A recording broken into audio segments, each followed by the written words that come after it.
end of probably battery life on that. Right. I would say, talk about some of the amazing people, the mentors. You've already talked about them. Yep. People that come to mind that you feel like you owe a real sense of gratitude to. One of them, artists, whether it's there's artists, but like crew-wise, there's a guy that's an industry standard that everybody knows him as Opie. His given name is Dale Skjerseth. And I had the pleasure of working with him on Guns N' Roses.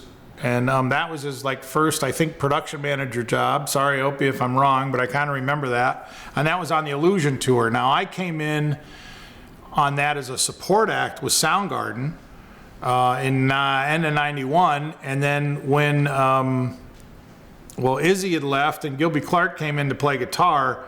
And when his guitar tech left, after the riots in Montreal on the Guns Metallica tour, when they started back up in Phoenix in August of 92, I came in and I was his guitar tech, and I was his guitar tech from then until the end of the tour when we ended in Buenos Aires, and I don't know, what was it, the beginning of July of 93 or end of June or somewhere in there. So Opie was the production manager, and I don't know, I learned a lot from him. I have an immense amount of respect, and he's basically gone on in the next 30 some years to be the best in the business, in my opinion. He's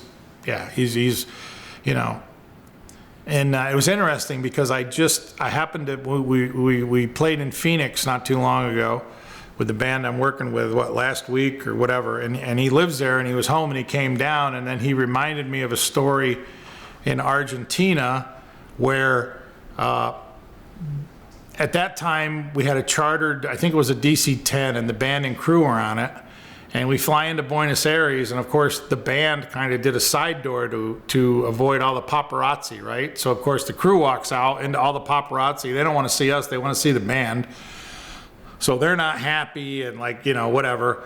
And I'm trying to get on the bus, and this camera guy keeps putting his camera in my face, so I try to push his camera away, and he pushes me, and so I roundhouse and I hit him, right?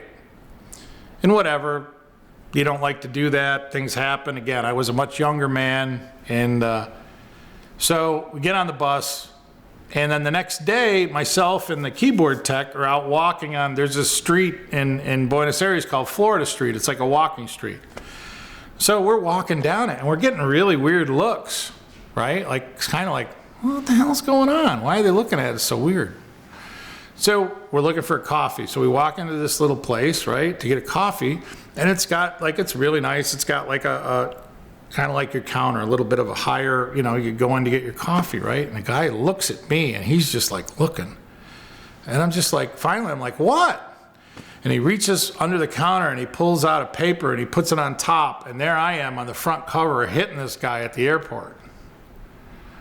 And I realized that as I'm walking down the street, all these vendors selling papers, right? Well, there's my mug on it on the front page, right? I'm just oblivious to it, right? So of course, my first thought is oh man, I worked so hard to get this gig. Because at the time, they were the biggest band in the world, right? And that was one of my goals. Man, I want to tour with the biggest band in the world someday, right? So I'm okay. And I'm I'm done, dude. I'm fired. Crap. So then come to find out, not only is there that, but they've shown it on TV. And they're showing it in slow motion, and the soundtrack is do-do-do-do. It's the thing from Jaws. Right? Right?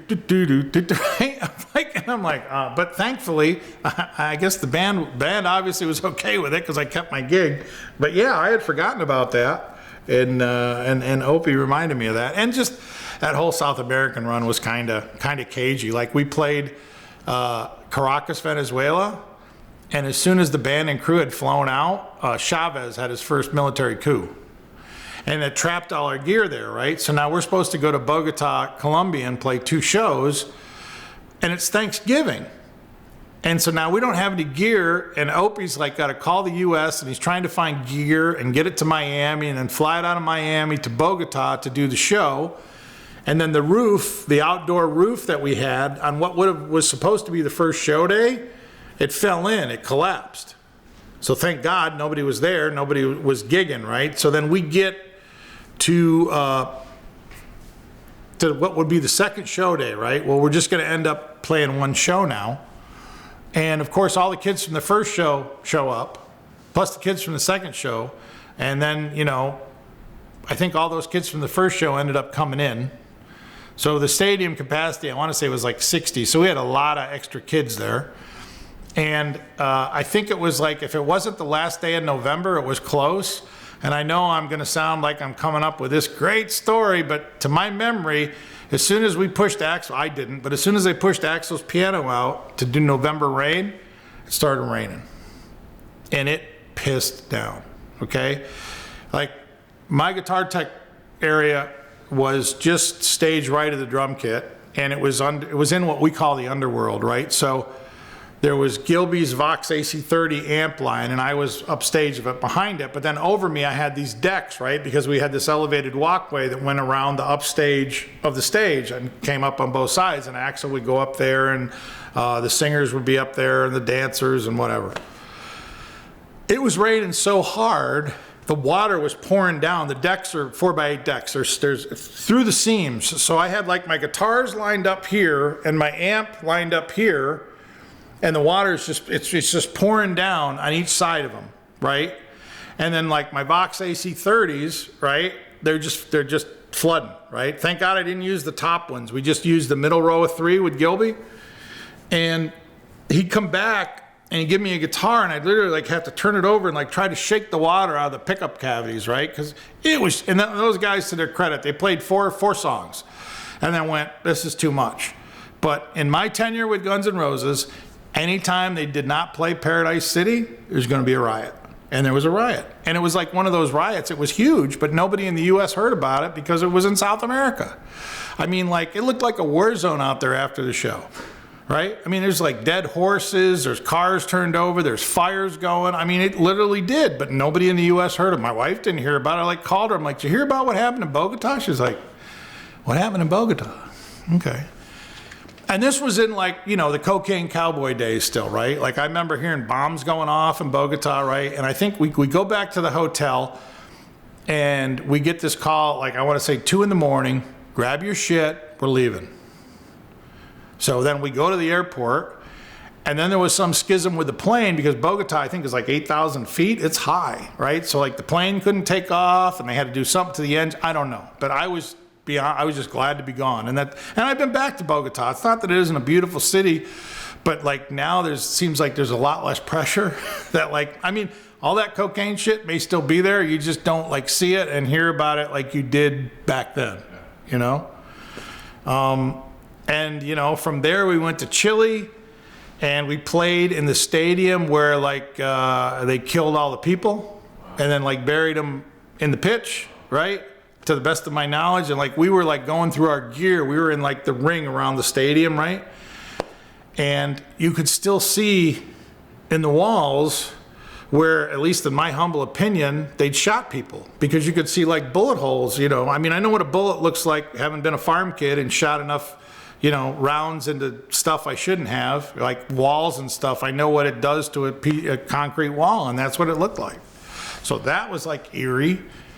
And then we went to Buenos Aires, which I told you about. And then there was some schism with Axel where, like, supposedly he said he wouldn't wipe his boots with the Argentinian flag or something. And again, I'm not part of it, right? But whatever. So there was schism there. And then we get out of there and we go to Chile. If we went to Chile, I seem to think like Santiago was relatively drama-free. If we did, I don't know if we did that tour or not. And we ended up in Brazil. So we're in Sao Paulo. We're gonna play 2 shows in Sao Paulo and 1 in Rio, right? So the site in Sao Paulo is right next to this river or whatever, right? Big stream, river. So we play the first gig, first night, it's great, right? Well, it rains, pisses down, and the whole thing floods, right, that night. So now we can't play the next gig, right, which is supposed to be tomorrow. We're supposed to play and then a day off and then Rio. Well, somehow it got out that we weren't gonna play. So we're staying in this hotel in Sao Paulo called the Maksud Plaza at that time. And there's like 5,000 kids outside the hotel. We were trapped there and they're all like, puta, puta, right? And I have a distinct lack of Spanish, but I'm sure that's not a good word. Actually, that wasn't Spanish, that was Portuguese. My apology to the Brazilian people. But at any rate, wasn't a good word, right? And so they're like, no, we'll do this on what was going to be the day off, and we'll just overnight to Rio, right? And again, this goes back to like Opie and his staff and whatnot. They all like perform miracles, in my opinion. So we get there, we're doing the gig. Well, it flooded, so it's a big mess, big muddy mess. So somebody gets the bright idea, like, well, we'll just fill in the pitch, like where the punters are, with stone. All right? They filled it in with stone. Now, this part gets fuzzy.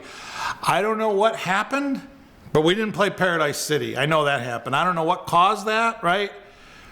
And sure enough, there's a riot, right? And like, I'm like I said, I'm behind these these AC30s. AC30, it's a Vox combo amp, right? So again, it's like 212s and an amplifier, and they're then what I would call the Brian May style. So they're 3 wide and 3 high, and all I'm hearing is, and my amps is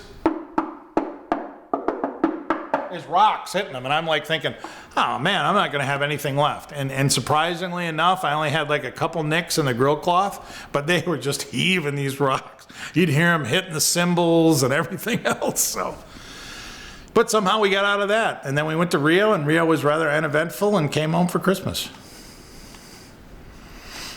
Good Lord.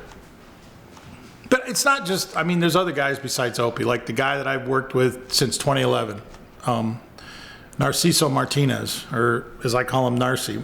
In my world, the best production manager I worked with. I mean, and he's a solid guy, he's a fair guy, and he's younger than me. And in my opinion, he kind of like reinvented the game. Like he questioned everything, right? He's like, why am I paying all this money for this? You're not showing me what I'm paying for.